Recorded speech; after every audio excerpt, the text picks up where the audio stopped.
Hey everybody, welcome back. This is Rudy with Alpha Investments, and I've been doing a lot of thinking. Had a late night, had an interesting conversation about people. Had a really unique moment where a couple individuals had asked me, Rudy, doesn't Pokemon right now remind you of the Magic boom with Return to Ravnica? You guys remember that? How the player base, everything spiked really hard, but obviously it wasn't sustainable? So, you guys are going to kind of sit down. We're going to have a little grill time. We're going to talk about a few things. We want to kind of see, is this really the case? I mean, what would happen with Pokemon's massive growth rate? It has to cool. We all know that. Nothing's sustainable forever. And then when that happens, are we going to have the next Return to Ravnica, Gate Crash, Dragon Maze glut of product like we did with Magic with Pokemon? Are there going to be so many Charizards out there that, I need to create a contingency plan? So that's what we're doing today, people. We are creating a fucking contingency plan. So this year's harvest for Charizards have been very strong. We got a strong crop. I've got a good water line going, good terrain, good everything. So my concern's really been what happens when this happens. We know what's going to happen. We know things are going to level out. We know Pokemon is just going to end eventually just normalize. Right now, things are not normal. Things are very crazy in the Pokemon world. So, the million-dollar question is, what's going to happen? How is that going to unfold, That's what we really want to know. And I think it's something that we need to talk about today. Because I think we could be having a big glut, an overproduction of new Pokemon products and overall just print runs. But see, right now it works. Everything fits. Everything's cool. If it fits, it ships. Everything's great. But what happens when the player base normalizes like Magic did? And that's the million-dollar question. And I want everyone to leave me their opinions in the comment section so we can talk about this. But I'm really curious about that. And I've just been... Are we going to have Are we going to have Pokemon boxes available in the 5 years that are still out of print, that are only worth pennies? That's the thing that's really been irking me. So, it's something I really want to talk about as we grill some breakfast here at 6:55 a.m.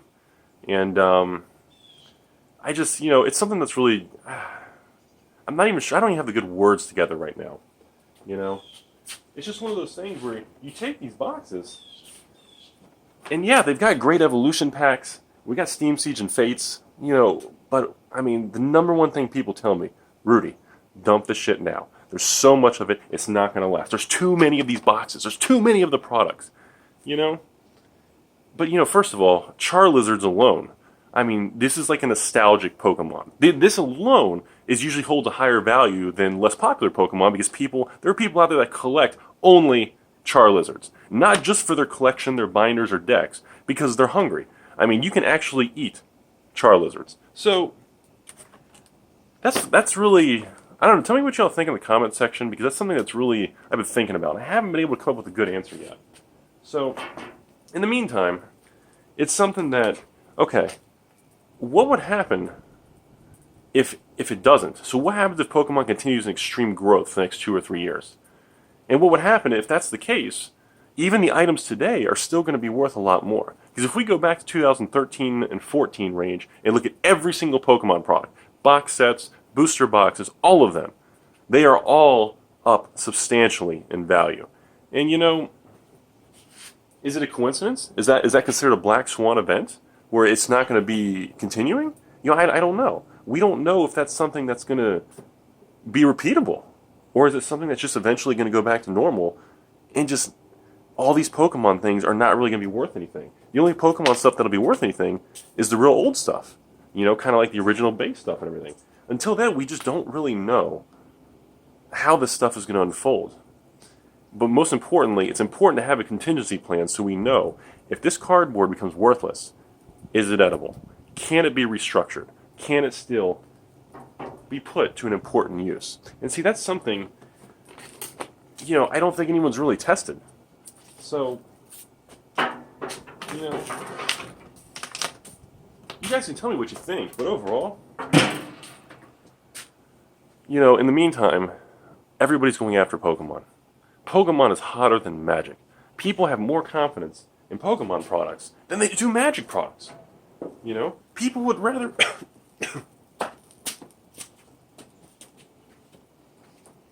People would rather just not buy... I mean, there's more confidence in the Pokemon market than there is the Magic market. So what does that do? So eventually, when Pokemon levels out, I actually think Magic could actually still end up growing more. I still don't think we're ever going to see pre-Return to Ravnica Magic investing in prices. But Pokemon right now, if we continue the strength Pokemon's doing, which it looks like it's going to continue, past right now, past into Sun and Moon, we're probably going to stay on a hot streak with Pokemon, in my opinion, for at least another year.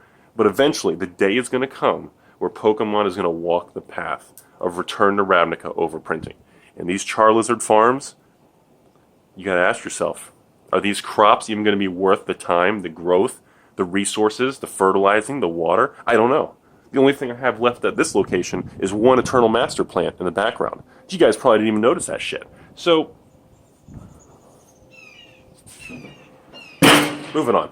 So the thing is, that's something that's really been bothering me because everybody tells me, Rudy, you're buying all these Pokemon products. They're going to drop in value. You're overbuying. It's a fad. You're in for Hose Town. You need to dump that stuff yesterday. Dump everything yesterday. That's what people are telling me.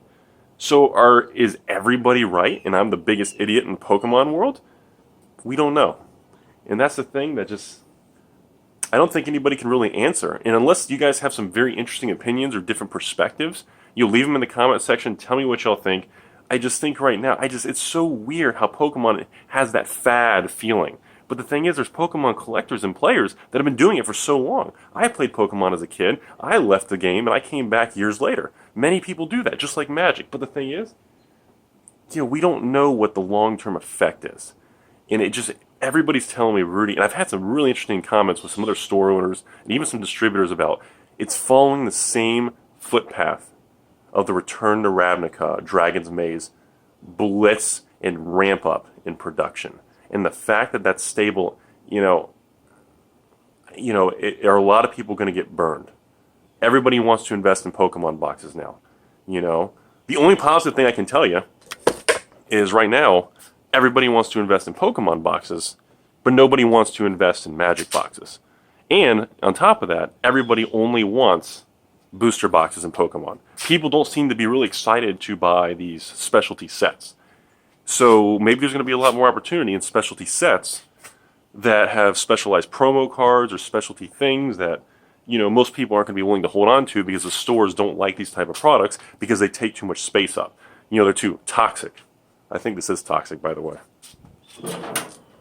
There's not much left of that. So, that's something I've been thinking about.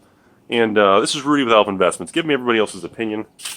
I don't know. It's got me a little concerned about it. And like I said, maybe I should throttle back to Pokemon.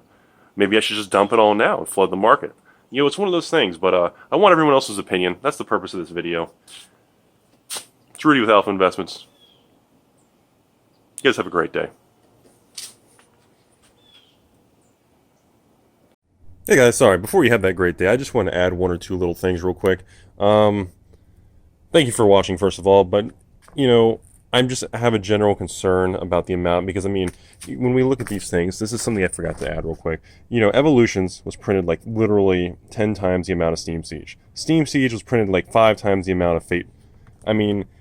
Those are massive printing numbers, and it is very concerning, It's just, for a lot of you all out there that go to the store and buy these, or your local game store, or buy them anywhere for 20 plus tax, these things are going to have to go to $40 plus for any individual who wants to literally hoard or collect or invest in Pokemon or any form of specialty boxes or products. And I'm sorry, that just seems like visualizing these things in a couple years at $40 plus a piece. I just don't know if that's going to happen.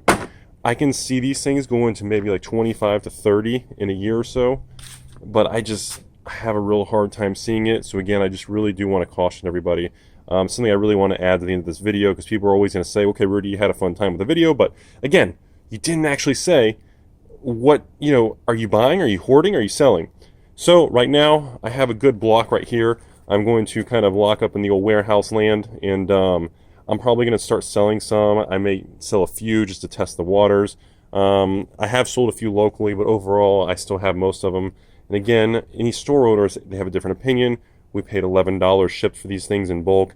Again, if you're going to the store and paying $20 plus tax, you know, these are very high numbers. If you're out the door for $21, $22, even if you get it on sale for like $18 shipped, you know, it's really got to have 100% return and go to the mid-30s so that if you sell it online or ship it or do anything, it's even going to be worthwhile. So that's something I really want to add because, I mean, that's a big margin. So that's something I think is very important to add that I didn't add in the video. And other than that, everything else was fine.